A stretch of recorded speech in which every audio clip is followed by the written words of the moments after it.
Yeah, here we go. Woo! A little bit more light on its feet without the boys in here. Hey everybody, it's Charlie from Daily Motor, and today we are out exploring the southern Sierra Nevada wilderness out here in Sequoia National Forest. I got my buddies Anish and Dax and the 2024 Honda Talon 1000X-4. What it's telling you is that this is the Honda Talon 4-seater model. Oh, right here we go, 1000X-4 right there. And we've got it because this is the narrower model. So you can get the wide version, which is a little bit more for high-speed dune running and that sort of deal. And then this one's got a little bit of a narrower wheelbase, and it's gonna be great for these forest mountain roads that we are about to go explore. And we're having an awesome weekend. We got the Super Duty here, we towed out, got the Talon on the back, camping out here. It's been an awesome experience so far. And that's what's kind of cool about the Talon, is it's a nice combination between sporty and utilitarian. So we're gonna be comfortable in there. We got cup holders, we've got some fishing poles tied in the middle, we've got cooler with some snacks in the back with this little cargo area. And what I'm curious about is this new shock package from Showa. So for those of you who are kind of shopping for a Honda Talon, you know that you can pay big bucks and get the quite excellent Fox live valve shock package. We had that on a Honda Talon 4 back in 2021, and it is really incredible. But we also had a base shock package Talon, and it was decent. I mean, it's certainly smooth enough, it's capable, but now you're getting these Showa shocks with the reservoirs as standard. So this should promise to have a better ride than the outgoing model with the unbranded shocks. Maybe not quite as much as the Fox live valves, but I'm really curious to see what it's going to be like with 3 grown adults, some gear, and exploring these forest trails. So without any further ado, let's go. Even before getting into the side-by-side here, Dax just pointed out that we've got these side pockets in the doors, because I was trying to squish my water bottle into these cup holders, and it did fit, but we're going to experiment with this as well. We've got a little side pocket. You see how deep it goes. Got another little water bottle holder. We've got a side pocket here that's got my gloves and my hat. We've got, actually we have some netting under the seat too. There's a ton of storage spaces under here. So you could put kind of emergency gear there. You can see everything is hard plastic and washable. Adjustable steering wheel, which we'll see in a sec. And you can see in our back seats, we've got a whole bunch of gear, extra little drinks there. Okay, so the Talon is equipped with the 1000cc engine and a 6-speed dual clutch transmission. If I remember correctly, we're only running about 100-ish horsepower, which is not quite as much as some of the competition's turbocharged models, but you're getting Honda reliability, and with this dual clutch instead of a CVT, it's going to be more reliable and more of a direct driving experience. Anish, how's your room back there? Good. Perfect. Yeah? Oh yeah, we got seat belts, we got nets. No windshield on this one, although that is optional. Dax has an adjustable handrest right there, so he can actually pull it out more if he needs to, if you got somebody shorter sitting in the passenger seat. Seats are adjustable. Down here we've got our controls for 4-wheel and 2-wheel drive. We've got a launch control, automatic and manual transmission, and a sport mode. Some paddle shifters as well. Bring it to life. We're gonna start out in 2-wheel drive. Throw it into high. And away we go.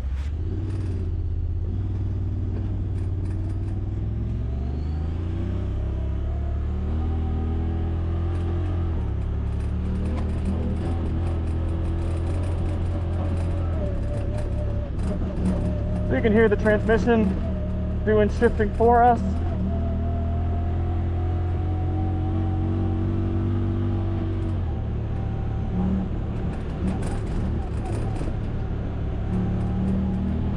Getting the feel for everything, getting settled in. Now the sort of upside and downside with side-by-sides is that they're so capable that you come up to a rock section or something where in a truck or a Jeep or something, you might have to take this the right line or kind of, you know, be strategic around rocks or anything. And in this, in 2-wheel drive, you just bomb right up it. You go, oh, I'll go this way, okay, I'll go this way. Another great example, we're just kind of munching our way through, no problem. Obviously with this narrower model, we don't have to be quite as strategic either with our clearance. A little easier to place the wheels and sort of fit in between rocks and ruts.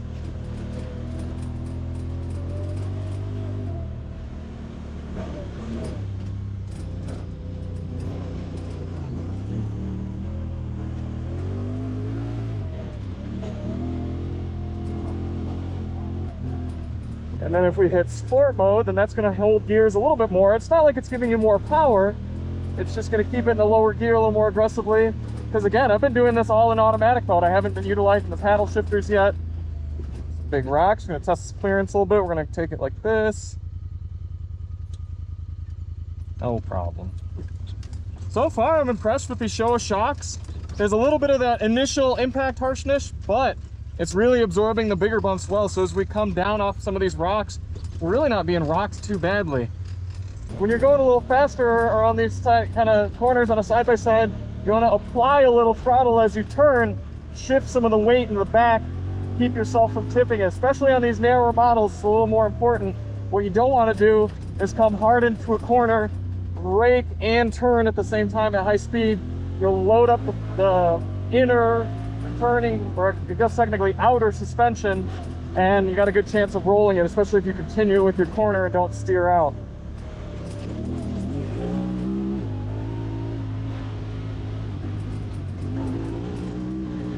Some rear end drift right there and rear wheel drive.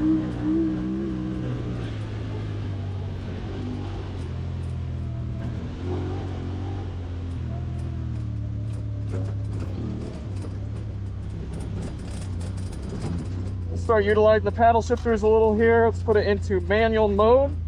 Now I got a little 2 on the dash where there was an H telling me I'm in second gear.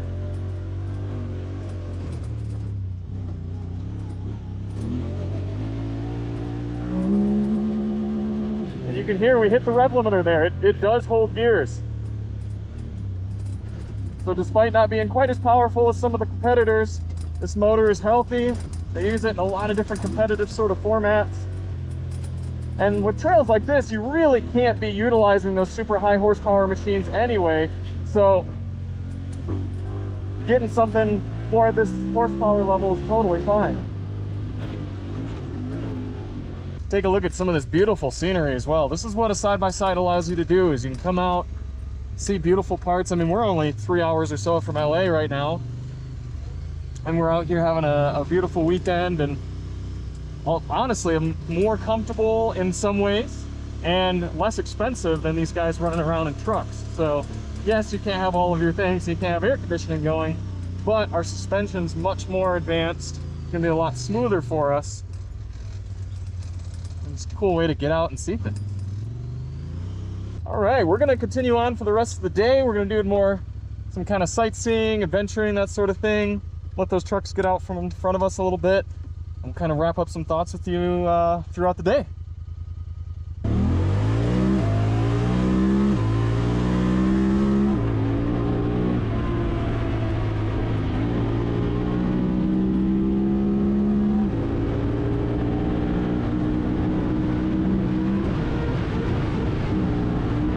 can see the suspension really doing a good job at these higher speed things. I mean, we're still getting moved around a good bit, but check out this thing.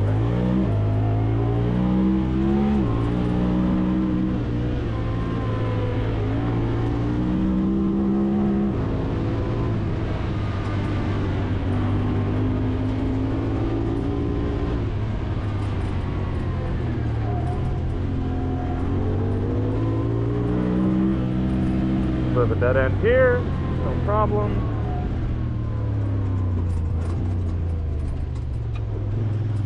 That beautiful scenery there.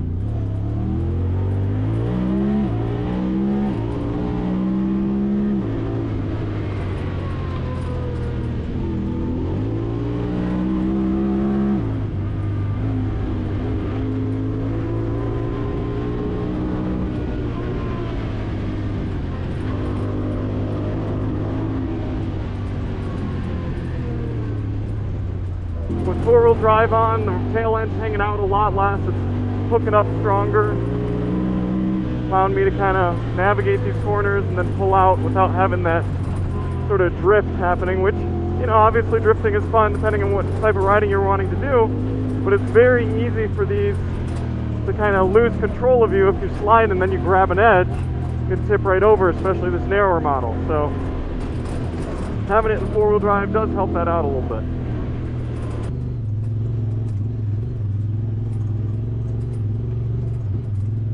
Nice gnarly section here.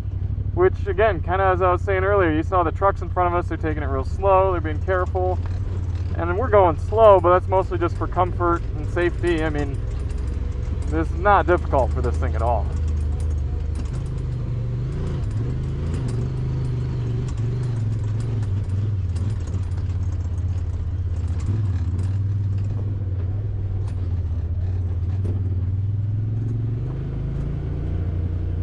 And that's sort of a blessing and curse of a side-by-side, is if you are somebody who likes to go off-roading and have a little bit of a challenge, the side-by-side's not too much for you. When we had the Talons out in Michigan, I was running around with Nathan, and he pointed out how everything's just so easy for him that it does take a little bit of the fun out of it. It just depends on what sort of experience you're looking for.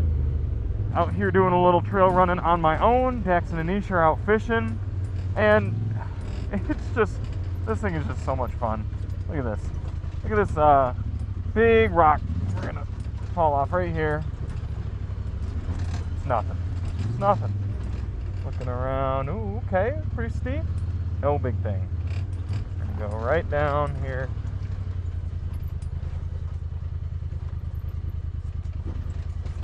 I mean, I can stop right here on this rock face.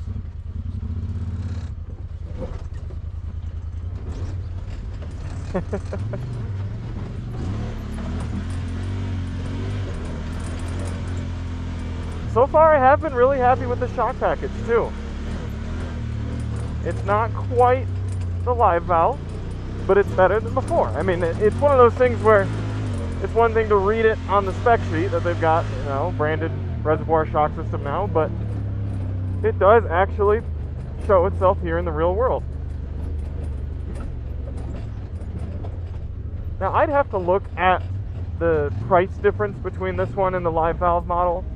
I think for me, if I were going to go out and use my side-by-side regularly, especially with my wife and kids sort of thing, then I would pony up for the live valve, because at that point you want it to be as smooth of an experience as possible, especially if you're going to do a long time in the seat. If you're doing all-day adventures on trails like this, you want the best suspension possible. But if you're someone who's just using your Talon occasionally, maybe you got it around the property sort of thing, you're just going out alone, or maybe you're just getting the two-seater or something, then yeah, this is an awesome alternative and improvement from the previous shock package.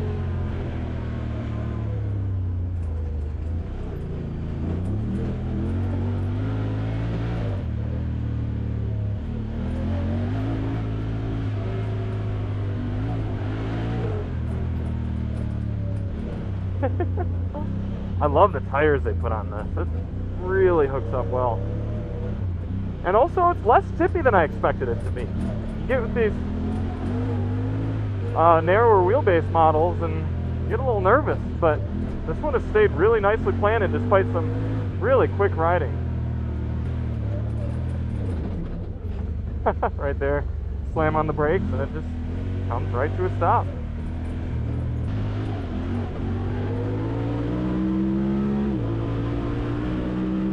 Look at that, here we go. Woo! A little bit more light on its feet without the boys in here.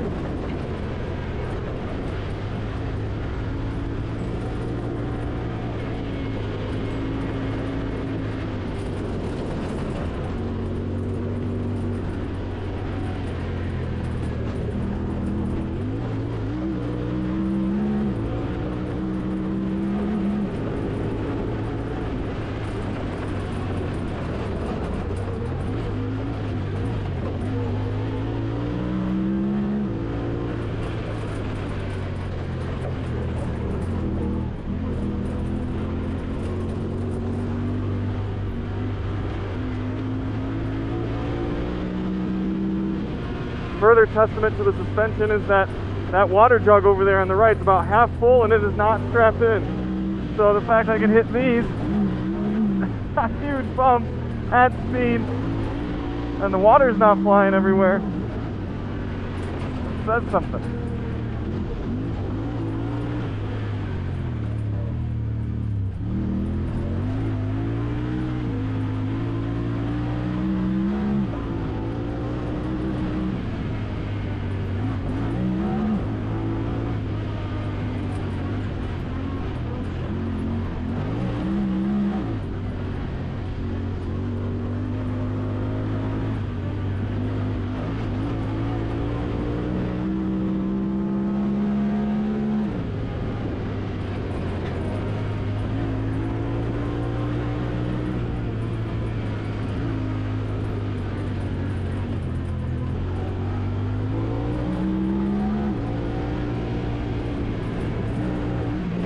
Man,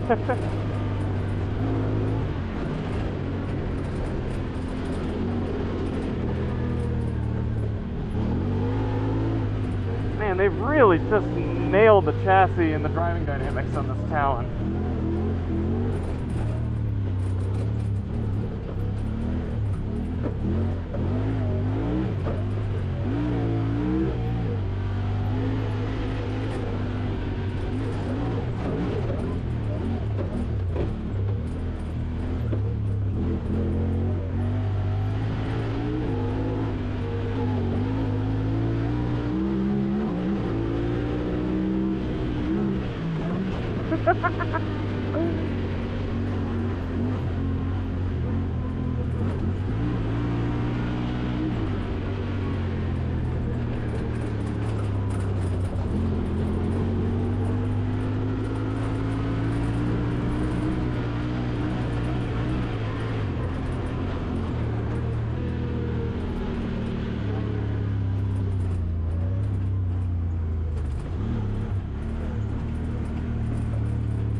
I had been expecting to shoot the wrap-up of the Talon out in the desert on our second day of our weekend rather than here in the Honda North American headquarters on the back of the trailer.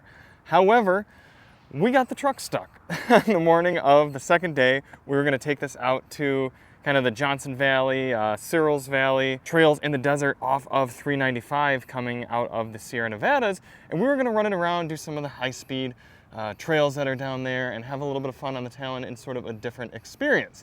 However, our day got changed around, as it often does when you're heading out and doing weekend adventures, and we ended up spending a few hours getting my truck unstuck rather than riding the Talon.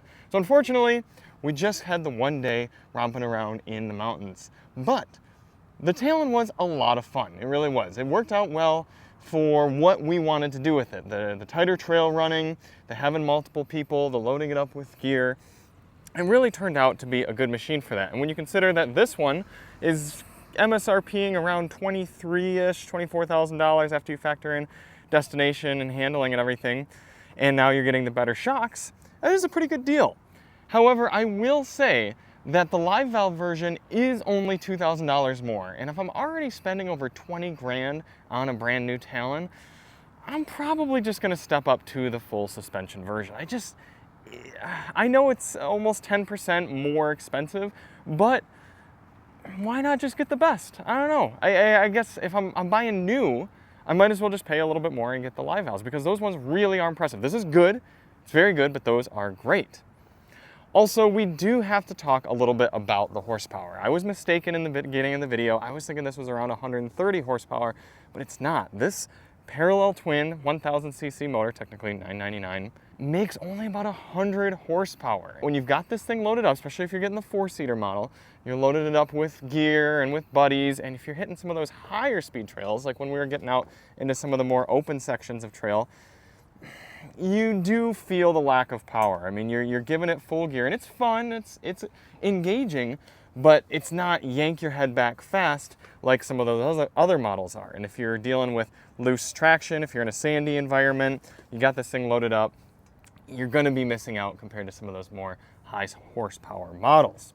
So I think for me, the sweet spot of the Talon is going to be one of two things. One, if you're looking for something to run around forest trails or personal property, or you're getting one of the 2-seater models, because then you're not gonna have to worry about the CVT transmission. You're not gonna have to worry about reliability. You're gonna have excellent Honda track record for build quality, functionality, usability, and driving engagement, and that's gonna be worth it for a lot of people.